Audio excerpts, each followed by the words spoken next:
everybody and welcome to Ed's Boat. A big thank you to all the new subscribers. We've hit just over 300, that's fantastic.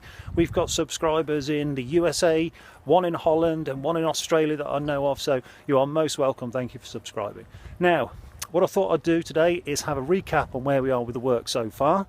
Not a lot of work going on today. It is 3.5 degrees outside, so I've got my big coat on. My car failed the MOT quite badly, so I'm without a car at the moment. I've got an old van somewhere. We'll dig that out and we'll use that to bring the materials into work on the boat. But in the meantime, let's have a look over at the boat and find out what we've done and where we are so far. Okay, so at the boatyard, the boat was hidden in a corner out the way, covered in a load of tarpaulins, and it was taking me about an hour a day, half an hour to uncover it and half an hour to cover it back up when I was trying to work on the boat, and that wasn't very practical. So I needed to sort all that out and get it as weatherproof as I could. So that was one of the first jobs I did. It was take all those plastic bits off and try and make the boat weatherproof. One of the big jobs that was handed over to me from the previous owner was the gas locker. The gas locker had gone rotten along the bottom edge, and that had to be removed and a new one made and fitted.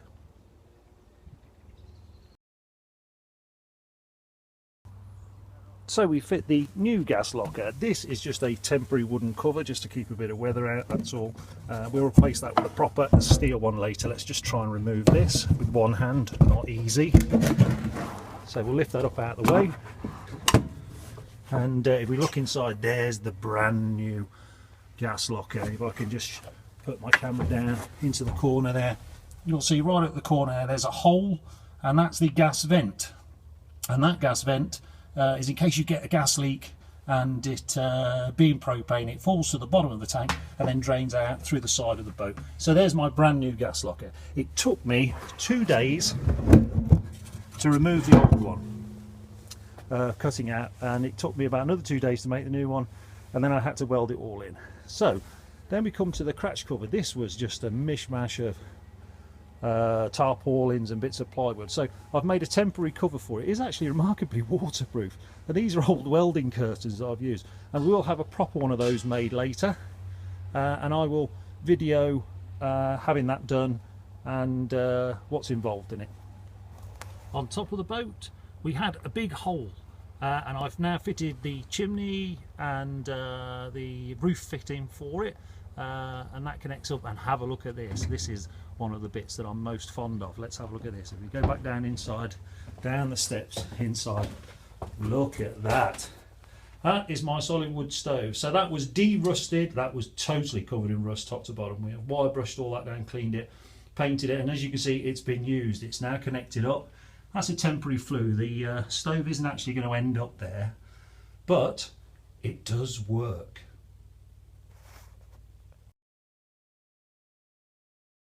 The next job was the well deck floor, which was a right mess if you remember, trying to get at the water tank. I've put a temporary wooden floor in at the moment, so we can now use this area. It's okay.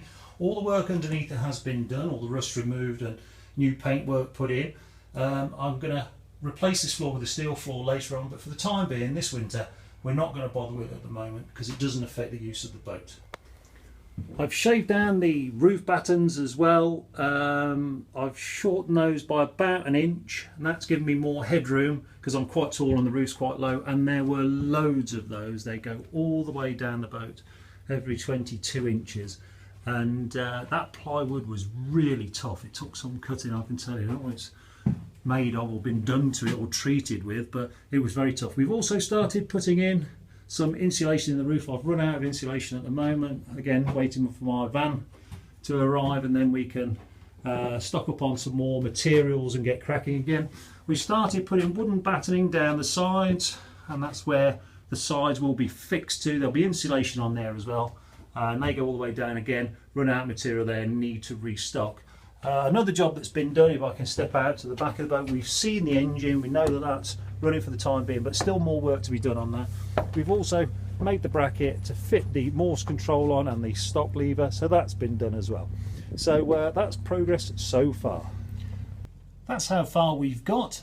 I love the stove. I work on the boat. I put scrap wood, just the offcuts that I've used that day. I put them in there and burn them, and it's warm and it's nice. And yeah, you get a whiff of smoke out when you open the door now and again, but it is pretty good.